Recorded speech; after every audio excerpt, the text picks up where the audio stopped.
De parler de vos idées en matière de transition écologique. J'ai envie de vous faire réagir d'abord sur cette mesure qui a été présentée vendredi par la candidate de La République En Marche, Violette Spilbout, qui propose en 2023 des cantines gratuites pour les 16 000 élèves en maternelle et en élémentaire de la ville de Lille. Qu'est-ce que vous lui répondez ? 16 000, c'est en même temps avec le privé. On est à 12 500 dans le public, ce qui dépend de nous, je dirais, sur la cantine scolaire. On ne fait pas la cantine pour les établissements privés, c'est bien normal d'ailleurs. De quoi parlons-nous à Lille ? 46% des enfants aujourd'hui payent 1 euro ou moins d'1 euro pour la cantine à midi.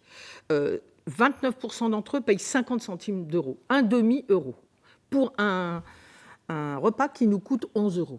Ceux qui payent le plus payent 4,75 euros. Donc on ne peut pas dire qu'on matraque les catégories les plus élevées.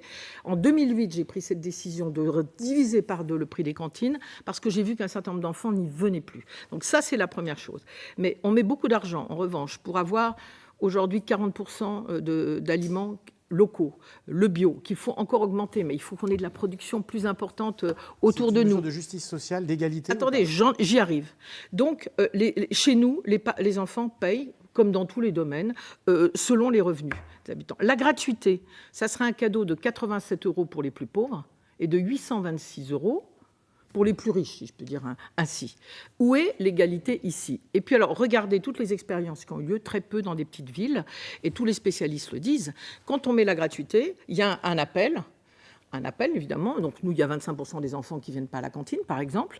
Là, on trouve qu'il n'y a pas assez de place, parce qu'il faut bien que ça soit dans les écoles, le plus près possible des écoles.